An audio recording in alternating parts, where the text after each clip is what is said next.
Hello friends, ತಮಗೆಲ್ಲರೂ ಕೂಡ ಜ್ಞಾನಕಾಶಿ ಅಕಾಡೆಮಿಗೆ ಸ್ವಾಗತ. ಈ ಒಂದು ಕ್ಲಾಸ್ನಲ್ಲಿ 9ನೇ ತರಗತಿ ಬಹುಪದೋಕ್ತಿಗಳು ಈ ಒಂದು ಚಾಪ್ಟರ್ಗೆ ಸಂಬಂಧಿಸಿದ ಸಬ್ ಟಾಪಿಕ್ ಆದ ಬೈಜಿಕ ಸಮೀಕರಣಗಳು ಈ ಒಂದು ಕಾನ್ಸೆಪ್ಟ್ ಮೇಲೆ ಸ್ಟಡಿ ಮಾಡ್ತಾ ಇದ್ವಿ. ಇಂದಿನ ಒಂದು ಕ್ಲಾಸ್ನಲ್ಲಿ 4 ನಿತ್ಯ ಸಮೀಕರಣಗಳನ್ನು ನೋಡಿದ್ರಿ. ಇವಾಗ 5ನೇ ನಿತ್ಯ ಸಮೀಕರಣವನ್ನು ನೋಡೋಣ. 5ನೇ ನಿತ್ಯ ಸಮೀಕರಣ ಏನಿದೆ ಅಂತ ನಾವು ನೋಡೋಕ್ಕಿಂತ ಮುಂಚೆ ನಮ್ಮ ಚಾನಲ್ಗೆ ನೀವೇನಾದರೂ ಹೊಸಬರಾಗಿದ್ದರೆ ದಯವಿಟ್ಟು ಸಬ್ಸ್ಕ್ರೈಬ್ ಮಾಡ್ಕೊಳ್ಳಿ. ಓಕೆ, ಇವಾಗ 5ನೇ ಸಮೀಕರಣ ಏನಂತ ಇದೆ, ಹಿಂದಿನ ಒಂದು ಕ್ಲಾಸ್ನಲ್ಲಿ ನೋಡಿದ್ರಿ x plus y whole square ಅಂತ ನೋಡಿದ್ರಿ. ಇವಾಗ ಅವು ಏನಾಗಿದ್ವು ಅಂದರೆ ದ್ವಿಪದೋಕ್ತಿಗಳ ಗುಣಲಬ್ಧ ಆಗಿತ್ತು. ಇವಾಗ ಮುಂದುವರೆದು ನಾವು ತ್ರಿಪದೋಕ್ತಿಗಳ ಗುಣಲಬ್ಧಕ್ಕೆ ಸಂಬಂಧಿಸಿದ ಹಾಗೆ ನೋಡೋಣ. ಸೊ ಇವಾಗ x plus y plus z whole square ಅಂತ ಇದೆ. ಇಲ್ಲಿ 2 ಇಲ್ಲ 3 ಪದಗಳಿದ್ದಾವೆ. ಸೊ ಅಂದಾಗ ಮೊದಲನೇ ಪದದ ವರ್ಗ, ಎರಡನೇ ಪದದ ವರ್ಗ, ಮೂರನೇ ಪದದ ವರ್ಗ. ನೆಕ್ಸ್ಟ್ ಇದನ್ನು ಕರೆಸ್ಪಾಂಡಾಗಿ ಏನಂತ ಬರಬೇಕು, 2 into x y plus 2 into y z plus 2 into z x. ಈ ರೀತಿಯಾಗಿ ಈ ಒಂದು ಸೂತ್ರವನ್ನು ನೆನ್ಪಿಟ್ಕೊಳ್ಳಿ.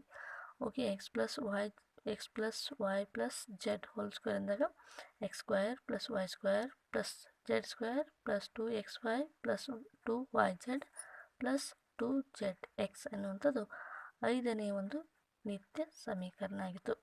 ಓಕೆ, ಇವಾಗ ಬಲಭಾಗದ ಬೀಜೋಕ್ತಿಯನ್ನು ಎಡಭಾಗದ ಬೀಜೋಕ್ತಿಯ ವಿಸ್ತೃತ ರೂಪ ಅಂತ ನಾವು ಹೇಳ್ತೀವಿ. ಹಾಗಾಗಿ ವಿಸ್ತರಣೆಯ 3 ವರ್ಗ ಪದಗಳನ್ನು ಮತ್ತು 3 ಗುಣಲಬ್ಧಗಳನ್ನು ಒಳಗೊಂಡಿರಬಹುದು. ಓಕೆ, ಇದನ್ನು ನಮಗೆ ಮೊದಲನೇದಾಗಿ ಉದಾಹರಣೆ 19, ಈ ಒಂದು ನಿತ್ಯ ಸಮೀಕರಣಕ್ಕೆ ಸಂಬಂಧಿಸಿದ ಉದಾಹರಣೆ 19 ಏನಂತ ಇದೆ, 3a plus 4b plus 5c whole square. ಇದನ್ನು ವಿಸ್ತೃತ ರೂಪದಲ್ಲಿ ಬರೆಯಿರಿ.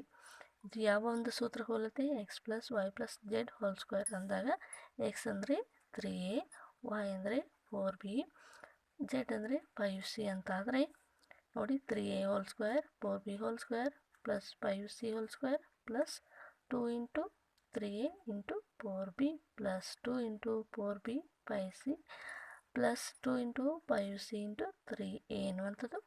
ಎಲ್ಲವನ್ನು ನಾವು ಕ್ಯಾಲ್ಕುಲೇಟ್ ಮಾಡಿದಾಗ 3 ಸ್ಕ್ವೇರ್ 9 ಬರುತ್ತೆ, 9a square, 4 square 16b square, 5 square 25c square plus 2 into 3 6, 6 into 4 24ab.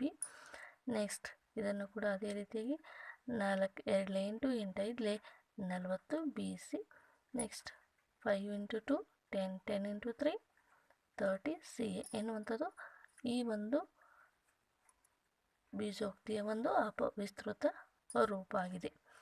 Next ಇದನ್ನೇ ನಾವು ಸೂತ್ರವನ್ನಾಗಿ ಕನ್ವರ್ಟ್ ಮಾಡೋಕೆ ಆದರೆ ಇಲ್ಲಿಯೂ ಕೂಡ ಮೈನಸಲ್ಲಿ ಬಂದಾಗ ಕೂಡ ನಾವು ಇದೇ ಒಂದು ಸೂತ್ರವನ್ನು ಯೂಸ್ ಮಾಡಬೇಕು, ಬಟ್ ಸೈನನ್ನು ಚೇಂಜಸ್ ಆಗಿ ಮಾಡ್ಕೋಬೇಕು. ಏನಂತ ನೆಕ್ಸ್ಟ್ ಉದಾಹರಣೆ 20 ಇವಾಗ ಡಿಸ್ಕಸ್ ಮಾಡೋಣ. 4a minus 2b minus 3c hole square ಅಂತ ಇದೆ. ಇದನ್ನು ವಿಸ್ತರಿಸಿ ಅಂತ ಬರ್ತಿದ್ದಾರೆ.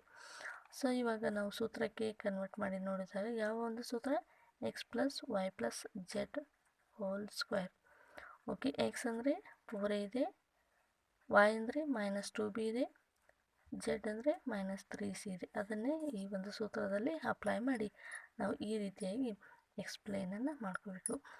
ಎ ಸ್ಕ್ವೇರ್ ನೋಡಿ, ಇಲ್ಲಿ x square y square z square plus 2xy plus 2yz plus 2zx ಈ ರೀತಿಯಾಗಿ ಮಾಡಿದಾಗ ನಮಗೆ ಕೊನೆಯದಾಗಿ ಈ ರೀತಿಯಾದ ಒಂದು ಬಹುಪದೋಕ್ತಿ ಬರುತ್ತೆ. ನೆಕ್ಸ್ಟ್ 21ನೇ ಉದಾಹರಣೆ, 4x square plus y square plus z square minus 4xy minus 2yz plus 4xz ಅನ್ನು ಅಪವರ್ತಿಸಿ ಅಂತ ಅಂದಿದ್ದಾರೆ. ಸೊ ಇದನ್ನು ನಾವು ಈಗ ವಿಸ್ತೃತ ರೂಪದಲ್ಲಿ ಕೊಟ್ಟಿದ್ದಾರೆ, ಇದನ್ನು ಸೂತ್ರಕ್ಕೆ ಕನ್ವರ್ಟ್ ಮಾಡ್ಕೋಬೇಕು. 4x square plus y square plus z square 4xy minus 2yz plus 4x ಅಂತ ಇದೆ. ಇದನ್ನು 4x ಸ್ಕ್ವೇರನ್ನು 2x ಸ್ಕ್ವೇರ್ ಅಂತ ಬರೀಬಹುದು. ಓಕೆ, ನೆಕ್ಸ್ಟ್ ವೈ ಸ್ಕ್ವೇರ್ ಅಂತ ಇದೆ, ಇದನ್ನು ಮೈನಸ್ ವೈ ಹೋಲ್ ಸ್ಕ್ವೇರ್ ಅಂತ ಬರೀಬಹುದು. ಮೈನಸ್ ಅಂದಾಗ ಮೈನಸನ್ನು ಸ್ಕ್ವೇರ್ ಮಾಡಿದಾಗ ಅದು ಅಗೇನ್ ಪ್ಲಸ್ ಬರುತ್ತೆ. ಸೊ ಜೆಡ್ ಸ್ಕ್ವೇರ್ ಪ್ಲಸ್ ನೋಡಿ ಇಲ್ಲಿ ಮೈನಸ್ ಬರ್ತಾ ಇದೆ, ಯಾಕಂದರೆ ಇಲ್ಲಿ ನಾವು ವೈ ಸ್ಕ್ವೇರ್ ಅಂದರೆ ಎಕ್ಸ್ ಪ್ಲಸ್ ವೈಯನ್ನು ಏನು ತೆಗೆದುಕೊಂಡಿದ್ದೀವಿ, ಮೈನಸ್ಸಲ್ಲಿ ತೆಗೆದುಕೊಂಡಿದ್ದೀವಿ. ಹಾಗಾಗಿ ಎಕ್ಸ್ 2 ಮೈನಸ್ ವೈ ಅಂದಾಗ ಮೈನಸ್ ಪ್ಲಸ್ ಇಲ್ಲಿ ಮೈನಸ್ ಬರುತ್ತೆ. ಸೊ ನೆಕ್ಸ್ಟ್ ಇಲ್ಲಿ ಕೂಡ ಮೈನಸ್ ಬರೋ ಹಾಗೆ ನಾವು ನೋಡ್ಕೋಬೇಕು. ಪ್ಲಸ್ ಇದೆ minus y z minus plus minus 2yz ಅಂತ ಬರುತ್ತೆ. Next as it is 2 x okay, ಯಾವ ಒಂದು ಸೂತ್ರಕ್ಕೆ ಇದು ಅಪ್ಲೈ ಆಗ್ತದೆ? 2x minus y plus z whole square ಅಂದಾಗ ಇದನ್ನು ಈ ರೀತಿಯಾಗಿ ಕೂಡ ಬರೀಬೋದು. ಒಂದು ಸಾರಿ ಇಲ್ಲಿ 2 ಸಾರಿ ಇದನ್ನು ಸೇಮಾಗಿ 2 ಸಾರಿ ಬರೆದಾಗ ಈ ಒಂದು 5ನೇ ನಿತ್ಯ ಸಮೀಕರಣ ಇಲ್ಲಿ ನಮಗೆ ಯೂಸ್ ಆಗ್ತಾಯಿದೆ. ಓಕೆ, 5ನೇ ನಿತ್ಯ ಸಮೀಕರಣಕ್ಕೆ ಸಂಬಂಧಿಸಿದ ಉದಾಹರಣೆಗಳು ಮತ್ತು 5ನೇ ನಿತ್ಯ ಸಮೀಕರಣ ಈ ರೀತಿಯಾಗಿತ್ತು. ನಿಮಗೆ ಆಲ್ರೆಡಿ ಗೊತ್ತಿದೆ ಏನಂತ, x plus y whole square ಅನ್ನುವಂಥ ಸೂತ್ರ ಗೊತ್ತಿದೆ. ಅದೇ ಕ್ಯೂಬ್ ಆಗಿದ್ದರೆ ಯಾವ ಒಂದು ಸೂತ್ರವನ್ನು ನಾವು ಬರೀಬೇಕು ಅನ್ನೋದನ್ನು ನಾವು ಈ ಒಂದು ಕ್ಲಾಸ್ನಲ್ಲಿ ಡಿಸ್ಕಸ್ ಮಾಡೋಣ. ಏನಿದೆ x plus y whole cube ಅಂದಾಗ ನಮ್ಗೆ already x plus y whole square ಅಂತ ಗೊತ್ತಿದೆ. ಈ ವೈ ಸ್ಕ್ವೇರ್ಗೆ ಇನ್ನೊಂದು ಎಕ್ಸ್ ಪ್ಲಸ್ ವೈಯನ್ನು ಗುಣಿಸಿದಾಗ ಏನಾಗುತ್ತೆ? X plus y bracket cube ಆಗುತ್ತೆ. ಸೊ ಇವಾಗ ನೋಡೋಣ, x plus y into bracket x plus y whole square. ಇದು x plus y as it is ಹಂಗೆ ತಗೋಬೇಕು. ಈ ಒಂದು ಟರ್ಮನ್ನು ನಾವು ಸೂತ್ರವನ್ನು ಅಪ್ಲೈ ಮಾಡಬೇಕು. ಏನಂತ? X square plus 2xy plus y square ಅಂತ. ಈ ಎಕ್ಸನ್ನು ಈ ಒಂದು ಮಲ್ಟಿಪಲ್ ಏನಿದೆ ಈ ಎಕ್ಸಿಂದ x square plus 2xy plus y ಸ್ಕ್ವೇರ್ಗೆ ಗುಣಿಸಬೇಕು. ನೆಕ್ಸ್ಟ್ ಏನು ಮಾಡಬೇಕು?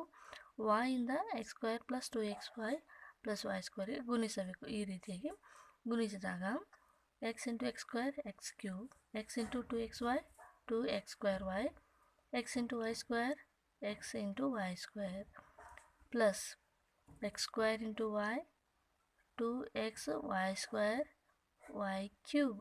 ಸೊ ಈ ಒಂದು ಸೂತ್ರವನ್ನು ರೀಅರೇಂಜ್ ಮಾಡಿದಾಗ ಎಕ್ಸ್ ಕ್ಯೂಬ್ ನೋಡಿ ಒಂದೇ ರೀತಿಯಾಗಿರುವಂಥ 2x ಸ್ಕ್ವೇರ್ ವೈ ಅಂತ ಇದೆ. ಇನ್ನೊಂದು ಎಕ್ಸ್ ಸ್ಕ್ವೇರ್ ವೈ ಎಲ್ಲಾದರೂ ಇದೆಯಾ?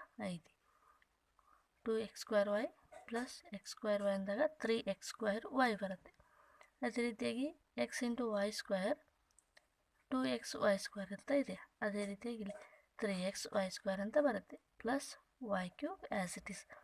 ಈ ಒಂದು ಟರ್ಮನ್ನು ನಾವು ಇನ್ನಷ್ಟು ಶಾರ್ಟ್ ಆಗಿ ಮಾಡೋದಾದರೆ a cube x cube plus y cube plus 3x into y into bracket x plus y ಅಂತ ನಮಗೆ ಎಕ್ಸ್ ಪ್ಲಸ್ ವೈ ಹೋಲ್ ಕ್ಯೂಬ್ನ ಒಂದು ಸೂತ್ರ ದೊರೆಯುತ್ತೆ. ಇದು ನಮಗೆ 6ನೇ ನಿತ್ಯ ಸಮೀಕರಣ. 6ನೇ ನಿತ್ಯ ಸಮೀಕರಣ ನೋಡಿ, x plus y whole cube ಅಂದಾಗ x cube plus y cube plus 3x into y into bracket x plus y. ಇಲ್ಲಿ ಪ್ಲಸ್ ಇದೆ. ಮುಂದಿನ ಒಂದು ನಿತ್ಯ ಸಮೀಕರಣ ನೋಡಿ, 7ನೇ ನಿತ್ಯ ಸಮೀಕರಣ ಮೈನಸಲ್ಲಿ ಇದೆ. ಹಾಗಾಗಿ x minus y whole cube ಅಂದಾಗ x cube minus y cube minus 3xy into bracket x minus y. ನೋಡಿ ಎರಡು ಸೂತ್ರ ಒಂದೇ, ಬಟ್ ಸೈನನ್ನು ಮಾತ್ರ ಚೇಂಜ್ ಮಾಡಬೇಕು. ಇಲ್ಲಿ ಎಲ್ಲದರಲ್ಲೂ ಪ್ಲಸ್ ಇದೆ, ಇಲ್ಲಿ ಎಲ್ಲದರಲ್ಲೂ ಮೈನಸ್ ಇದೆ. ಈ ಒಂದು ಸೂತ್ರವನ್ನು ಈ ರೀತಿಯಾಗಿ ಕೂಡ ನಾವು ಬರೀಬೋದು. ಓಕೆ, ಈ ಎರಡು ನಿಮಗೆ 6 ಮತ್ತು 5ನೇ ನಿತ್ಯ ಸಮೀಕರಣಕ್ಕೆ ಸಂಬಂಧಿಸಿದ ಉದಾಹರಣೆಗಳನ್ನು ಇವಾಗ ಡಿಸ್ಕಸ್ ಮಾಡೋಣ. ಉದಾಹರಣೆ 22 ಏನಂತ ಇದೆ? ಈ ಕೆಳಗಿನ ಘನಗಳನ್ನು ವಿಸ್ತೃತ ರೂಪದಲ್ಲಿ ಬರೆಯಿರಿ. ಮೊದಲನೇ ಪ್ರಶ್ನೆ 3a + 4b ಹೋಲ್ ಕ್ಯೂಬ್ ಅಂತ ಇದೆ. ಎರಡನೇದು